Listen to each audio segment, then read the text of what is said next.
හා යාළුවනේ ඔයාලට කොහොමද මේ වීඩියෝ ටික නම් ෂූට් කරේ පොසොන් දවසේ. හැබැයි මට මේ ටික දාගන්න බැරි වුණා. මොකද මේ ඊට පස්සේ මම ගොඩක් බිසි වුණා. සහ මම පොඩ්ඩක් දැන් අසනීපෙන් ඉන්නේ. ඒක නිසා කටහඬ නම් එච්චර පැහැදිලි නෑ. මට ඇත්තටම කියන්න ඕන වුණේ අපිත් ගොඩාක් දන්සල් වලට ගියා. මට මාර සතුටක් ඇති වුණේ ඇත්තටම මේව දැක්කම. අපේ ලංකාවේ මිනිස්සු ගොඩාක් ඇත්තටම පොහොසත් නෑ. තමන් කොහොම හරි එදිනෙදා ජීවිතයකට ගහ ගන්න අය තමයි වැඩිපුරම ඉන්නේ.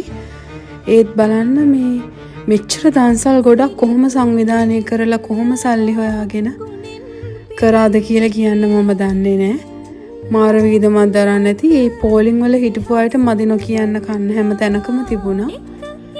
මේ අනිත් එක පෝලිං වල ගොඩාක් දැකපු දෙයක් තමයි ලොකු හික්මීමක් තිබුණා. මේ එක්කෙනෙක් පාස් කරන් අනිත් කෙනා යනවට වඩා පෝලිමට මේ අනේක මම දැක්කා. තව ප්‍රෙග්නන්ට් කෙනෙක් හරි දරුවෙක් වඩාගෙන කවුරු හරි ආවොත් එයාලට මූලික තැන දෙන ගතිය මම හැම තැනකම දැක්කා. ඒක ඇත්තට මගේ කරන්න ඕන. හැබැයි සමහර තැන්වල කලාතුරකින් මම දැක්ක එකම ළමයා මාරු කර කර පොලිමේ ඉස්සරහට යන්න උත්සාහ කරන අයත්. මෙහෙමනේ කොච්චර හොඳ අය හිටියත් හොඳ 10 දෙනෙක් මැද නරක එක්කෙනෙක් හරි ඉන්න පුළුවන්.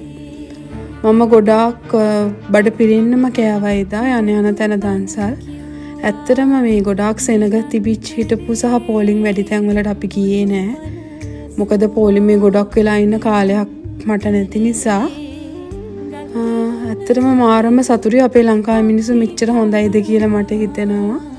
පොසොන් දවසට විතරක් මේක සීමා වුණේ මම දැක්ක දැන්. පසුගිය දවස් දෙක තුනෙත් හැමතැනම සමහර අය එවෙලේ හිතලා. අනේ අපිත් මොනවා හරි දුන්නොත් හොඳයිනේ කියලා එවෙලේ කලෙක්ෂන් දාලා සල්ලි දාලා එහෙම මේවත් තිබුණා. මේ බලන්න මේ යන ගමන් මම දැකපු ලස්සන යාළුවෙක්. එයත් යනවා දන්සල් වඳින්න. හැබැයි ඔළුව එළියට දාගෙන ගියේ මට නම් චුට්ටක් ඒකට බයත් හිතුණා. ඒ වුණාට එයා කිසි ගාණක් නැතුව යනවා. මේ තිස්ස පැත්තේ නම් ලොකුම ලොකු ට්‍රැෆික් එකක් තිබුණා. අපි බයික් එකෙන් ගියපු නිසා ඉඩ තියෙන තැන් වලින් දාලා ඉස්සරහට ගියා. පුදුම රථවාහන තදබදයක් තමයි තිබුණේ. මට නිකන් එදා තිස්ස පෙනුනේ කොළඹ වගේ. සාමාන්‍යයෙන් ස්කූල් ටයිම් එකට හවස ඔෆිස් ආරණ ටයිම් එකට තියෙන ට්‍රැෆික් එක වගේ ට්‍රැෆික් එකක් තමයි තිබුණේ. ඉතින් මට කියන්න තියෙන්නේ දන්සල් දුන්න, ඒවට සහභාගී වෙච්ච මූල්‍යම දායකත්වයේ දුන්න හැමෝටම ගොඩක් පින්. ඔයාලා මිනිස්සුන්ගේ කුසගින්න එක වේලකට හරි නියුපු එක ඔයාලට ලොකු පිනක් මං හිතන්නේ. ඉදිරියටත් මේ වගේ දේවල් කරන්න ඔයාලට ශක්තිය ධෛර්ය ලැබෙන්න කියලා මම හදවතින්ම ප්‍රාර්ථනා කරනවා. මම රිෂ්